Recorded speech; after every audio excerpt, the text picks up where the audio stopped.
Всем доброго утра. Итак, друзья мои, я хочу подарить вам очень важные и нужные работы, которые вам помогут в различных аспектах жизни. Эти ритуалы, точнее эти ритуалы, потому что это такие маленькие ритуалы, но они не менее сильны, чем, скажем, определенные обряды с разными подношениями, с различными соблюдениями правил и прочее. Вот эти маленькие ритуалы, заговоры вам помогут выпутаться из сложных ситуаций, если вы правильно их будете делать. Я думаю, что многие знают шаманов севера России. Но мало кто знаком с шаманизмом, мало кто знаком с верованием шаманов, с их работой. Как-нибудь я посвящу этому целую тематику, а может и прямой эфир. Но чтобы сейчас вам не объяснять это все, да, все тонкости, я просто по ходу заговора буду вам говорить, к чему это обращение, для чего это обращение. И, естественно, вам немного станет более близкая и знакомая история шаманизма, именно с северного шаманизма.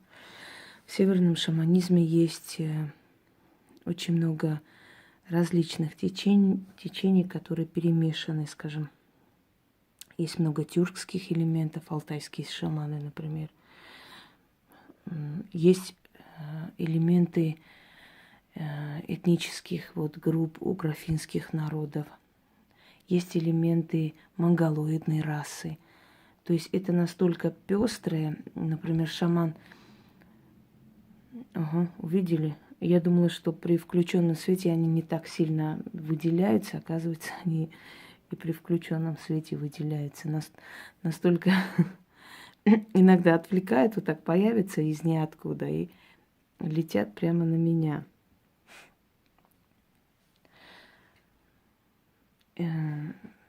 Значит, например, шаман одного села может работать совершенно по-другому, чем шаман соседнего села.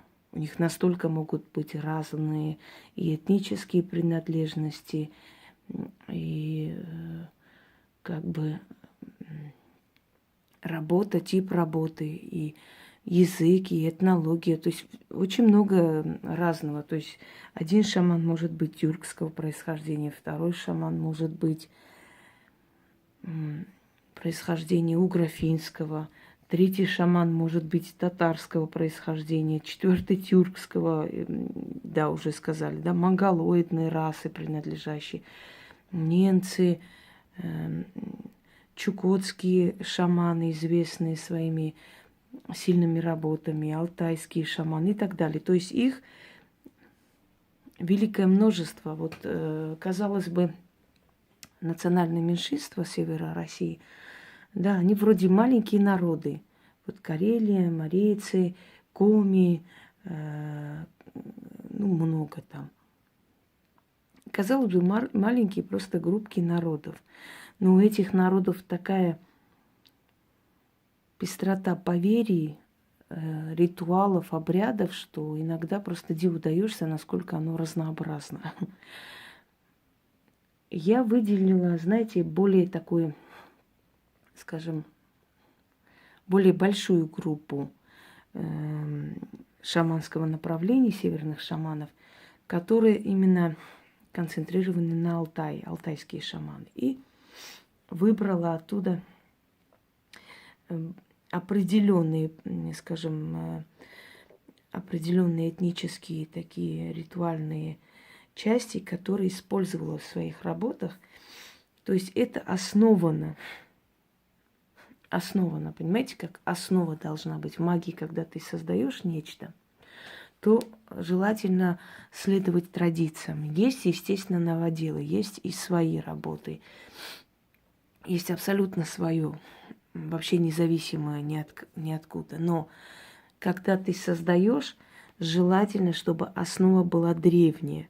То есть либо поверье, либо определенные силы, к которым обращались в разное время, разные авторы по-разному, создавая свои шедевры. Но основа одна, она может очень хорошо работать. То есть это уже сущности, которые тысячелетиями настолько укрепились, настолько сильны, настолько их эгрегор, вот их поле силовое сильное вокруг них, что уже не требуется особых таких жертв своей энергии, своей силы для того, чтобы добиться желаемого, потому что основа именно та самая древность. Поэтому есть абсолютно новоделы, есть те, которые созданы на основе более древних поверий, ритуалов, заговоров и так далее. Вот здесь собраны, в принципе, в основном этническая часть, в основном ритуальная часть, поверья, обряды, поверья, обращения, молитвы шаманские и так далее. И на этой основе созданы шаманские вот заговоры, ритуалы, с которыми я хочу с вами поделиться. Итак, если у вас внутренняя тревога, страх, какие-то неприятные предчувствия, откройте окно и читайте столько раз, пока вам не станет легче, не полегчает. Солнце дождя не боится, сердце страха не боится, да будет мир в душе, будет так, как говорится, свершилось. Еще раз. Солнце дождя не боится, сердце страха не боится, да будет мир в душе, будет так, как говорится, свершилось. Следующий момент. Если в жизни такая ситуация, что, например, вам нужно, чтобы ваше слово прошло, чтобы духи пришли к вам на помощь, и в этот момент, скажем так, оглушили все голоса, и ваше слово было ведущим. Чтобы, ну, скажем так, замолчали конкуренты, если у вас есть, да, фирмы, может быть, чтобы на собрании, где вас критикуют, все замолчали, и ваше слово было первейшим и так далее. Скажите шепотком 5 раз. Основные шаманские цифры – это 5, 11, 23. Вот почему-то именно эти цифры выбраны шаманами как для повтора заговоров, ритуалов. И они имеют определенную, скажем так, определенный смысл. Но об этом я поговорю. Здесь не хочу слишком много информации, чтобы вы не запутались. Нужно говорить 5 раз. Можно шептать перед тем, как идти. Либо просто для себя говорить каждый день, чтобы ваши дела пошли в гору, чтобы ваше слово стало главным. В семье или на работе, или вообще на просторах интернета, смотря где вы живете, где вы работаете, да? Муравьи собрались, идут на орла. Орел клевал одного, второго, всех переклевал и дальше полетел. Я тот орел, а они муравьи. Да будет так. Вообще дух орла в шаманских ритуалах, связанных с тотемизмом, очень силен. Считается, что орлами становятся те, которые по жизни были воины, сражающиеся люди. В жизни сражались, либо на поле брани сражались, после смерти они превращаются в орлов. То есть их дух вселяется в орла. Кстати, на этой основе и песня, если помните, мне кажется порою, что солдаты, да, и так далее, Кобзон пел, если помните. Удача.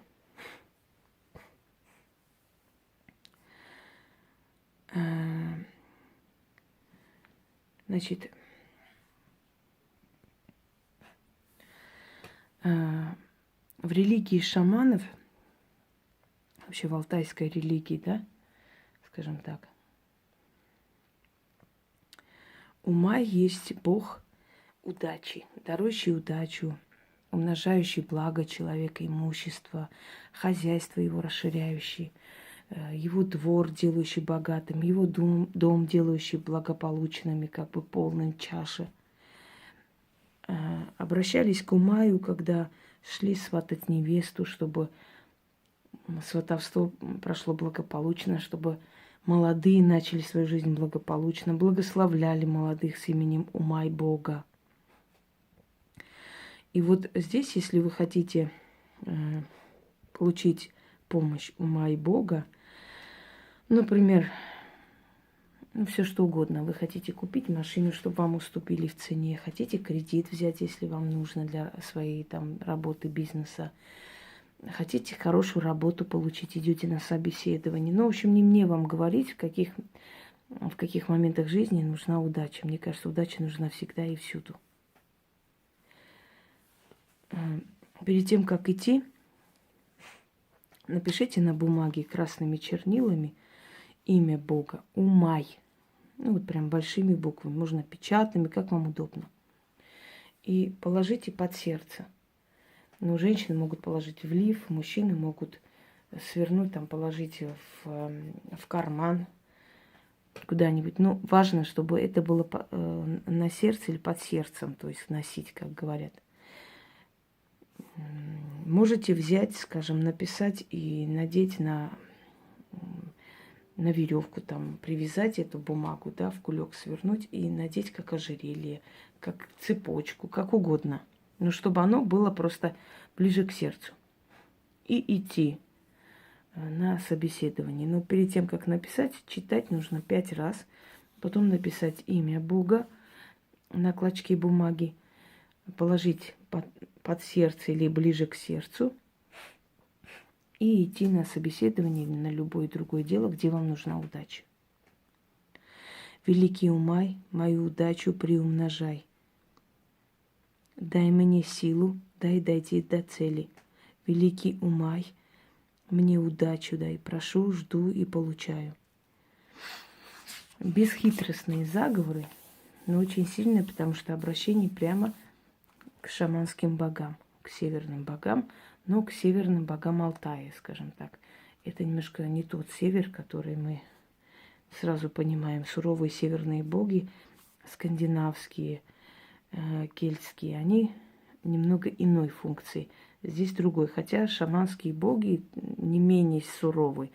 Но в таких случаях они как бы проявляют свою милость, скорее всего. Они к обычному человеку не так требовательны, как требовательны они именно к их служителям, к тому, кто посвящает свою жизнь, служа им, кого они призывают. Понимаете, к обычному человеку они снисходительны, даже если обычный человек что-то неправильно сделал по отношению к ним, не так попросил, не так откупился.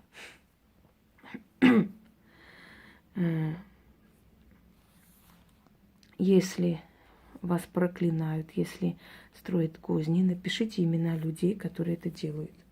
Напишите просто список этих имен, сожгите на красной свече и говорите этот заговор 11 раз. Хочу вам сказать, что бог Эрлик у шаман – это бог потустороннего мира и страны снов. Бог Эрлик – это, ну, если так уж напрямую, это бог смерти, разрушения. Он очищает мир для того, чтобы появилось место для новой жизни, для новых свершений. Он уносит в страну снов старых людей, он уносит ненужные события в страну снов, в забытие. И обращение к нему не случайно. Итак, пишем по списку имена врагов. Если вы не знаете своих врагов и вам строят козни, то есть невидимые враги, и вы боитесь, не знаете, как с этим быть, напишите «невидимые враги». Сожгите, значит, пепел где-нибудь соберите в такой емкости, чтобы, естественно, было удобно, и прочитайте 11 раз. Потом развейте этот пепел по ветру. Ну, можно просто кинуть в окно. Не выкидывайте, не в мусорку. Если вы не смогли, там момент не получился это развеять, значит, сделайте еще раз. Но выкидывать нельзя, иначе не подействует. Вы должны отдать Богу их. Эрлик, забери мысли моих врагов, свой мир снов.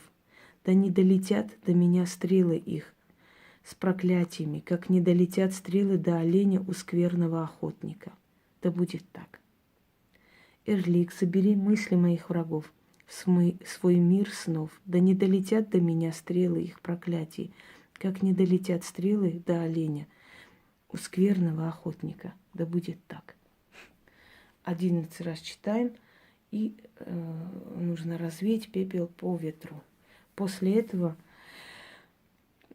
их мысли, их дела абсолютно не будут иметь никакого толку. Что бы эти люди ни делали вокруг вас, они все равно будут натыкаться на абсолютное безразличие со всех сторон. То есть их слово не будет иметь никакой силы. Новые знакомства. Если вам нужны новые знакомства, новые партнеры, в конце концов, если вам нужны, скажем, клиенты для вашей работы, может, вы ведете там сайт торговли, да, на канале, может, у вас турагентство и так далее. Вам нужны новые знакомства или новые люди, которые придут со своими идеями, предложениями, деньгами, просьбами и так далее. Возьмите стакан воды, начитайте на стакан 5 раз, половину выпейте, половину вылейте себе на ноги. Ну, идите, становитесь там в ванной и вылейте себе на ноги. Потому что к вам должны прийти своими ногами к вашим ногам, ближе. Правильно? Пасть к вашим ногам. То есть просить у вас, к вам прийти с поклоном. Поэтому надо половину выпить, а половину вылить себе на ноги. Но уж прям четкую половину не надо обозначать. Просто какую-то часть выпить, какую-то вылить. Значит, с этой просьбой нужно обращаться к богу Ульгенхан, который бог веселья, бог новых знакомств, бог новых возможностей, бог открывания врат счастья, считается он, бог, дарующий новые идеи, показывающий дорогу к богатой жизни, к благополучию. То есть он лучше знает, кого привести, как привести и кто вам принесет удачу. Запомните, когда вы обращаетесь к богам, к силам с любой просьбой, они никогда вам плохого не принесут в жизнь. Потому что то, что дают боги, это то, что дает судьба, то, что лучше для человека. Понимаете, как родитель, который плохого не посоветует. Итак, читать на воду 5 раз. Ой, Ульгенхан, пошли мне в жизнь нужных людей, с острым умом, полным идей, для помощи мне и для жизни новой. Пошли мне людей нужных и дельных. Прошу, заклинаю, получаю. Ой, Ульгенхан, пошли мне в жизнь нужных людей, с острым умом, полным идей, для помощи мне и для жизни новой. Пошли мне людей нужных и дельных. Заклинаю, прошу и получаю. В конце я скажу, что любят в откуп шаманские боги. У них практически у всех один и тот же откуп, поэтому я в итоге вам скажу. Можете откупаться сразу после этого, можете, когда получите. В любом случае откупайтесь. Если хотите, чтобы в трудной ситуации жизненной все-таки вы вышли победителем, а в нашем мире, когда безмозглые смеются над умными, да, и урод над красотой смеется, если помните. Амар Хайям как сказал. Урод над красотой смеется, дурак над гением Творца, продавший нежно улыбнется, предавший верности клянется, и нет не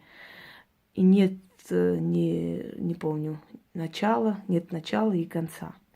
Так вот, когда в мире, где урод над красотой смеется и глупец над гением Творца, иногда нам требуется защита богов для того, чтобы выйти из ситуации быстрее, не отвлекаться, не отдавать свою силу и нервы куда не следует и продолжать свою дорогу. Так вот, на победу вам понадобится белая свеча. Читать нужно 5 раз. Да, белая свеча и земля. Я понимаю, что в зимнее время не очень легко достать землю, но вам придется, если вы хотите эту победу, вам придется выковырить немного земли из любого места. Естественно, не кладбищенской, а обычной земли. Отнести, разложить на бумагу можно, на какую-нибудь... Ну, старайтесь бумагу не брать, но можно на тарелку такую, да, разложить эту землю. Посреди поставить белую свечу, 5 раз заговорить, оставить свечу догореть, а потом все это вернуть обратно под дерево с определенными словами. Обращение нужно, читать Тенгри Богу. Тенгри Бог, у северных шаманов есть Бог-творец, дарующий силу, дарующий жизнь, ведущий человека по жизни, тот, который решает человеческие судьбы, тот, который имеет право повелевать. И за защитой, за помощью обращаются к Богу-творцу, Тенгри Богу. 5 раз читать этот заговор, оставить догореть свечу, эту землю вернуть под дерево с определенными словами. Итак, меня Тенгри Бог любит и бережет, с войском своим, со свитой своей за спиной стоит, за меня горой, скалы крошатся перед мощью его, преграды рушатся, враги склоняются, под руку меня Тенгри Бог ведет по их головам. О, Тенгри Бог, услышь меня, и да будет так. Еще раз. Меня Тенгри Бог любит и бережет, с войском своим, со свитой своей, за спиной стоит, за меня горой. Скалы крошатся перед мощью его, преграды рушатся, враги склоняются, под руку меня Тенгри Бог ведет по их головам. О, Тенгри Бог, услышь меня, и да будет так. Землю вернуть обратно, но не на то место, где взяли, можно на любое место, желательно под дерево. И говорим: земля к земле, а сила Бога Тенгри ко мне. Опять оставляем догореть свечу, вместе с землей возвращаем под дерево и говорим: земля к земле, а сила Бога Тенгри ко мне. Отворачиваемся и уходим. Все боги Алтая, северные шаманские боги, подношения любят фрукты,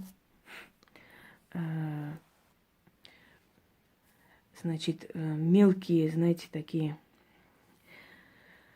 измельченные сладости, сухофрукты, блестящие вещи, но поскольку блестящие искать не очень удобно, можно просто монеты, горстку монет, просто не считая, положить. Красное вино, пиво, потому что в Алтае с древних времен варили пиво. Определенное пиво, но такое пиво вы искать не будете, конечно. Медовое пиво, медовуха называется, потому что есть и медовое пиво, не только медовая водка. Между прочим, медовое пиво, оно очень необычное. Вот. И рецепт настоящей медовухи знает мало кто. Основное количество – это подделка. Вот такого рода подношения. Можете эти подношения делать сразу после как начитали, провели этот ритуал. Можете потом, когда результат будет. Но в любом случае подношения должны быть, и уважение к богам тоже, если вы хотите все время к ним обращаться и получать помощь. Удачи вам, и пускай удача северных шаманов вам сопутствует. Всего хорошего.